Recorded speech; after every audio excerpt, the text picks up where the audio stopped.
Good evening guys. So last வீடியோவில் creating reports, அதாவது class ரிப்போர்ட்டில் என்ன, இன்ட்ராக்டிவ் ரிப்போர்ட்னா என்ன, அதோட ஆட்ரிபியூட்ஸ்னா என்ன அப்படிங்கிறத பற்றி ஃபுல்லாக பார்த்தோம். டாபிக் 4ல் இப்போ என்ன பார்க்க போகிறோம் அப்படின்னா கிரியேட் ஃபார்ம். ஸோ ஃபார்ம்னா என்ன அப்படிங்கிறத ஃபஸ்ட்டு தெரிஞ்சுங்க. ஸோ நம்ம வந்து ஒரு ஒரு யூசருக்கு வந்து ஒரு அப்ளிகேஷன் ஒன்று கொடுக்க போகிறோம். ஸோ அவர் வந்து டேட்டா என்ட்ரி பண்ணுறது வந்து எந்த மாதிரி என்ட்ரி பண்ணுவார்? எல்லாரும் வந்து பேக்எண்டில் ஆக்சஸ் பண்ணி அவங்க டேட்டா வந்து என்ட்ரி பண்ண மாட்டாங்க, சரியா? ஸோ அதாவது அப்ப என்ன பண்ணுவாங்க அப்படின்னா, யூசருக்கு வந்து ஒரு யூசர் இன்டர்ஃபேஸ் குடுக்கணும். அதாவது என்ட்ரி பண்றதுக்கான ஃபார்ம். இப்ப ரிப்போர்ட் ஒண்ணு குடுத்திருந்தோம். அது வந்து யூசர் வந்து பார்ப்பாங்க. அந்த ரிப்போர்ட்ஸ் வந்து என்னென்ன ஆக்டிவிட்டிலாம் நடந்திருக்கு அப்படிங்கிறத பார்ப்பாங்க. ஸோ அந்த ஆக்டிவிட்டிய நம்ம ரெக்கார்ட் பண்றதுக்கு ஒரு ஃபார்ம் கிரியேட் பண்ணணும். ஓகேங்களா? ஸோ அதுல வந்து டேட்டா என்ட்ரி ஃபார்ம். அதாவது டேட்டாபேஸ்ல இருந்து நம்ம டேட்டாபேஸ் ஐட்டம் வச்சு நம்ம வந்து ஒரு ஃபார்ம் கிரியேட் பண்ணலாம். இல்ல அப்படின்னா நான் டேட்டாபேஸ் ஐட்டம் வச்சு நம்மளால என்ன பண்ண முடியும்? ஃபார்ம் கிரியேட் பண்ண முடியும். ஓகேங்களா? ஸோ இப்போ நம்ம எப்படி ஃபார்ம் கிரியேட் பண்றோம் அப்படிங்கிறத நீங்க கேர்ஃபுல்லா பாருங்க. ஸோ அந்த ஃபார்ம்ல எப்படி புதுசா நம்ம காலம்லாம் ஆட் பண்றோம் அப்படிங்கிறத ஃபுல்லா வாட்ச் பண்ணுங்க. ஓகேங்களா? ஸோ இப்போ அதுக்காக என்ன பண்ண போறோம் அப்படின்னா, கஸ்டமர் ரிப்போர்ட் அப்படிங்கிறதுல இப்போ நம்ம ரிப்போர்ட் மட்டும் தான் பார்த்துருக்கோம். ஓகேங்களா? இப்போ நம்ம புதுசா ஒரு கஸ்டமர்ஸ்ல ஆட் பண்றது அதெல்லாம் எப்படி அப்படிங்கிறத இப்போ நம்ம பார்க்கலாம். ஓகேங்களா? ஸோ அதுக்கு என்ன பண்ணணும் அப்படின்னா, நீங்க உங்க அப்ளிகேஷன்ஸ்க்கு உள்ள லாகின் பண்ணிட்டு உள்ள கிரியேட் பேஜ் அப்படிங்கிற ஒரு பட்டனை பாருங்க. ஓகேங்களா? ஸோ இந்த கிரியேட் பேஜ் பட்டனை கிளிக் பண்ணிட்டு இங்க ஃபார்ம் அப்படின்னு ஒரு ஆப்ஷன் இருக்கும். ஓகேங்களா? ஸோ அந்த ஃபார்மை கிளிக் பண்ணுங்க. அந்த ஃபார்மை கிளிக் பண்ணிட்டு ஃபார்மோட நம்பர் ஆட்டோமேட்டிக்கா வந்துரும். இப்ப கஸ்டமர் கஸ்டமர் டீடைல்ஸ் அப்படின்னு குடுக்குறேன். ஸோ இது வந்து டயலாக்ல வரணுமா? இல்ல நார்மல் பேஜா வரணுமா? இல்ல டிராயர் மோட்ல வரணுமான்னு கேக்குது. நான் வந்து மாடல் டயலாக் அப்படிங்கிற ஆப்ஷன குடுக்குறேன். இந்த டேபிள்ல பார்த்தீங்க அப்படின்னா, கஸ்டமர்ஸ் அப்படிங்கிற டேபிள செலக்ட் பண்ணிக்கிறேன். ஓகேங்களா? ஸோ வேற ஏதாவது நம்மளுக்கு வந்து ஆட் பண்ணவான்னு கேக்குது. அதாவது நீங்க நார்மல் பேஜா இருந்துச்சு அப்படின்னா, நேவிகேஷன் வரணுமா? பிரெட் குரூம் வரணுமா? அப்படின்லாம் ஆப்ஷன்லாம் கேட்கும். ஸோ நான் இப்ப வந்து மாடல் டயலாக்கா தான் வச்சிருக்கேன். ஓகேங்களா? ஸோ இந்த மாடல் டயலாக்க இந்த ரிப்போர்ட்ல இருந்து எப்படி நம்ம கால் பண்றது அப்படின்னு பார்க்க போறோம். ஓகேங்களா? இப்ப கிரியேட் நெக்ஸ்ட் அப்படின்னு குடுத்துட்டு, இந்த டேபிளோட பிரைமரி ஐடி வந்து ஆட்டோமேட்டிக்கா எடுத்துக்கிறோம். சப்போஸ் அந்த மாரி பிரைமரி கீ எடுத்து வரல அப்படின்னா, நீங்க அதுல செலக்ட் பண்ணீங்க. இப்ப கிரியேட் பேஜ் அப்படின்னு குடுத்துட்டு பார்த்தீங்க அப்படின்னா, நம்மளுக்கு வந்து இப்ப அழகா ஃபார்ம் வந்து ரெடி ஆயிரும். ஓகே. இப்ப இந்த ஃபார்ம் கிரியேட் பண்றதுக்கு நம்ம எதுவும் ஒரு insert commando, update commando, delete commando so எதுவுமே எழுதல. ஓகேங்களா? இப்ப நம்மளுக்கு வந்து ஃபார்ம் ரெடி ஆயிடுச்சு. ஓகே. இப்ப நம்ம வந்து ஃபார்ம கால் பண்ணணும் பார்த்தீங்களா? ஸோ எங்க இருந்து கால் பண்ண போறேன் அப்படிங்கிறத பாருங்க. ஸோ இந்த கஸ்டமர் ரிப்போர்ட் இதுலருந்து ஒரு பட்டன் வச்சு இங்க கிரியேட் அப்படின்னு ஒரு பட்டன் வச்சு அதுலருந்து கால் பண்ண போறேன். அதுக்கு நான் என்ன பண்ணணும் அப்படின்னா, குயிக் எடிட் பட்டன கிளிக் பண்ணிட்டு, இந்த ரீஜியன்ல ஒரு கிளிக் பண்ணுங்க. அந்த பட்டன் வந்துரும். இங்க ரீஜியன்ல வந்துரும். இதுல வந்து கிரியேட் பட்டன் அப்படின்னு குடுங்க. இப்ப வந்து இந்த பட்டன் பொசிஷன் வந்து எங்க இருக்கணும் அப்படின்னா, எடிட் அதாவது இந்த டாப் பொசிஷன்ல இருக்கணும் அப்படின்னு சொல்றேன் நானு. இப்ப வந்து கிரியேட் பட்டனோட லேபிள் வந்து நான் மாத்திக்கிட்டேன். ஓகேங்களா? இப்ப கிரியேட் அப்படின்னு பட்டன குடுத்துட்டேன். இப்ப சேவ் பண்ணி பார்த்தீங்க அப்படின்னா, நம்மளுக்கு வந்து பட்டன் வந்து கிரியேட் ஆயிரும். இப்ப கிரியேட் ஆயிடுச்சா? ஸோ இதுலருந்து அந்த பேஜ்க்கு எப்படி போறது அப்படிங்கிறது பார்த்தீங்க அப்படின்னா, இந்த ஐட்டம் அதாவது இந்த பட்டன கிளிக் பண்ணிட்டு, இதோட பிஹேவியர் அப்படின்னு இருக்கு பார்த்தீங்களா? இந்த பிஹேவியர்ல வந்து redirect page in this application அப்படின்னு குடுத்துருங்க. அதாவது இந்த பேஜ்ல இருந்து இந்த அப்ளிகேஷனுக்குள்ள உள்ள வேற ஒரு பேஜுக்கு போறோம். ஓகேங்களா? அதாவது மீனிங் இது வந்து வேற அப்ளிகேஷன்ஸ் அதாவது டிஃபரண்ட் அப்ளிகேஷனுக்கு போறது. ஓகேங்களா? இப்ப நான் வந்து இன் திஸ் அப்ளிகேஷன் குடுக்குறேன். இப்ப என்ன ஃபார்முக்கு போகணும் அப்படிங்கிறத நான் இங்க செலக்ட் பண்றேன். நம்ம ஏற்கனவே ஒரு ஃபார்ம் கிரியேட் பண்ணியிருக்கோம் பார்த்தீங்களா? இப்ப அந்த ஃபார்ம தான் நம்ம வந்து என்ன பண்ண போறோம்? கிளிக் பண்ண போறோம். இந்த ஃபார்மோட நம்பர் வந்து 3. ஓகே. இப்ப கிளியர் கேட்ச் குடுத்துக்கிறோம். கிளியர் கேட்ச் எதுக்கு குடுக்குறேன் அப்படிங்கிறத ப்ரீவியஸ் வீடியோலயே சொல்லியிருக்கேன். ஸோ அதோட பர்ப்பஸ் என்ன அப்படிங்கிறத ப்ரீவியஸ் வீடியோ மறக்காம பாருங்க. ஓகே. இப்ப நான் ஓகே அப்படின்னு குடுத்துட்டேன். ஓகே. இப்ப சேவ் பண்ணிட்டு நான் ஃபார்ம ரன் பண்றேன். ஓகே. இப்ப கிரியேட் அப்படின்னு குடுத்தோம் அப்படின்னா, நம்மளுக்கு வந்து இந்த பட்டன் வந்து இந்த ஃபார்ம் வந்து ஓப்பன் ஆயிடுச்சு. ஓகேங்களா? இப்ப இங்க வந்து நம்ம என்ன குடுப்போம்? First name, last name, email, city, country, gender அப்புறம் வந்து எல்லாமே நம்ம குடுக்கணும். ஓகேங்களா? இப்ப இந்த ஃபார்ம நான் குயிக் எடிட் பண்ண போறேன். குயிக் எடிட் பண்ணிட்டு, எனக்கு டெக்ஸ்ட் வந்து சும்மா சாதாரணமா ஒரு டெக்ஸ்ட் ஃபீல்டா போதும். டெக்ஸ்ட் ஐட்டமா, டெக்ஸ்ட் ஏரியாவா எனக்கு வேண்டாம். ஓகேங்களா? அதனால என்ன பண்ணிக்கிறேன், டெக்ஸ்ட்ன்னு மாத்திக்கிறேன். இதையும் டெக்ஸ்ட்ன்னு மாத்திக்கிறேன். இமெயில் ஐடி இதோட டைப் வந்து இமெயில் அப்படின்னு குடுக்குறேன்.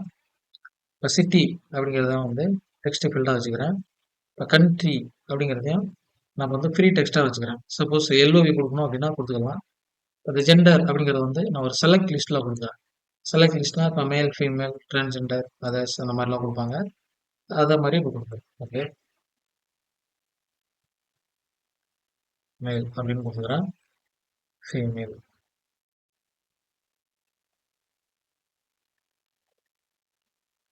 அதர்ஸ்னா அதர்ஸ். ஸோ இந்த ட்ராப் டவுன் லிஸ்ட் கொடுத்துக்கிறேன். அடுத்து உங்களோட டேட் ஆஃப் பர்த் அதை வந்து டேட் பிக்கரில் கொடுத்தாச்சு. ஃபோன் நம்பர் அப்படிங்கிறது வந்து டைப் வந்து ஃபோன் நம்பர் அப்படின்னு கொடுக்குறேன்.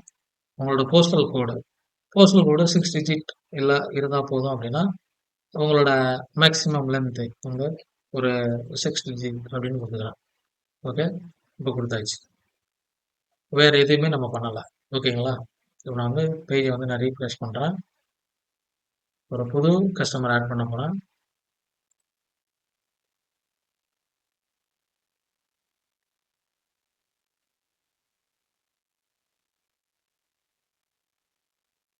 NIN அப்படின்னு கொடுக்குறேன், இந்தியா. ஓகே, என்னோட ஜெண்டர் வந்து நான் செலக்ட் பண்ணிக்கிறேன், மேல். டேட் ஆஃப் பர்த் என்ன அப்படிங்கிறத நான் செலக்ட் பண்ணிக்கிறேன். ஃபோன் நம்பர்,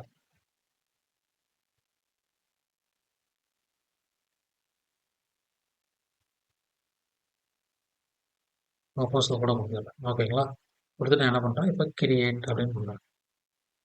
கிரியேட் கொடுத்தா நம்மளுக்கு வந்து ரெக்கார்டு கிரியேட் ஆயிடுச்சு. ஓகே, ரெக்கார்டு கிரியேட் பண்ண உடனேவும் நம்மளுக்கு வந்து இந்த இன்டராக்டிவ் வந்து நம்மளுக்கு வந்து ரீஃப்ரெஷ் ஆகும்.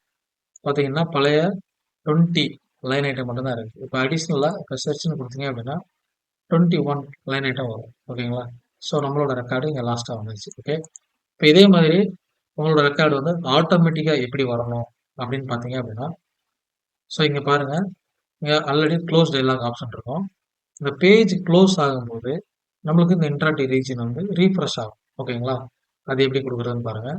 இந்த ஐட்டமை கிளிக் பண்ணிவிட்டு இந்த ஐட்டமில் கிரியேட் டைனமிக் ஆக்ஷன். ஓகேங்களா? இதுக்கு ஒரு நேம் வச்சுங்க, ரீஃப்ரெஷ். நீங்கள் ரீஃப்ரெஷ்னு கொடுத்தாலே போதும், அந்த ரீஜன் எல்லாமே அதுவே எடுத்துக்கணும். அப்படி இல்லை அப்படின்னா நீங்கள் வந்து இந்த ரீஜன் வந்து நீங்கள் கொடுக்கணும். ஓகேங்களா? ஓகே, இப்போ நம்மளுக்கு ரெக்கார்டு வந்துச்சு. இப்போ அடிஷனலாக இன்னொரு ரெக்கார்டு ஆட் பண்ண போகிறேன் அப்படின்னா அப்படின்னு கொடுக்குறேன்.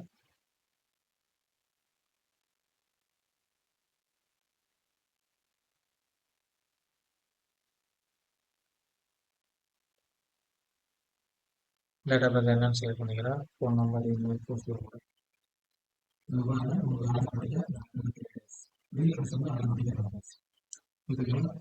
ஸோ இப்போ இதில் ஃபார்ம் எப்படி கிரியேட் பண்ணுறது, அப்புறம் வந்து அந்த ஃபார்ம் கீழே டெக்ஸ்ட் எப்படி கிரியேட் பண்ணுறது, செலக்ட் லிஸ்ட் எப்படி கிரியேட் பண்ணுறது அப்படிங்கிறதெல்லாம் பார்த்தோம். அடுத்து இந்த இன்டராக்டிவ் ரிப்போர்ட் வந்து இந்த ஃபார்மை எப்படி ரீடைரக்ட் பண்ணுறது அப்படிங்கிறத பார்ப்போம். ஓகேங்களா? நான் குயிக் எடிட் போடுறேன். இப்போ முன்னாடியே சொன்ன மாதிரி இதோட ஆட்ரிபியூட்ஸில் போயிட்டு லிங்க் கஸ்டம் டார்கெட் அப்படிங்கிறதுல போயிட்டு இப்போ பேஜ் நம்பர் என்ன 3. ஓகேங்களா? நான் 3யை செலக்ட் பண்ணிட்டு இந்த 3ங்கிற பேஜில் என்ன ஐடி அப்படிங்கிறத ப்ரைமரி கீ. இந்த பேஜோட ஐடியை நான் கொடுக்குறேன். அதே நம்பர் 3யை நான் இதில் செலக்ட் பண்ணுறேன். ஓகே, இப்போ நான் சேவ் பண்ணிட்டேன் அப்படின்னா நம்மளுக்கு வந்து இந்த ஸ்க்ரீனில் வந்து எடிட் அப்படிங்கிற ஒரு பட்டன் கிடைச்சிடும். ஓகே, கிடைச்சிச்சா? இப்போ நம்ம ஆட் பண்ணுறோம்.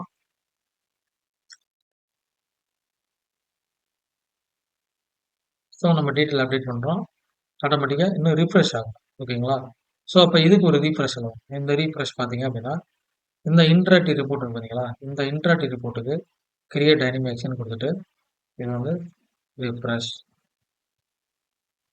அப்படின்னு சொல்லிட்டு டயலாக் க்ளோஸ் பண்ணும்போது, அதாவது டயலாக் க்ளோஸ்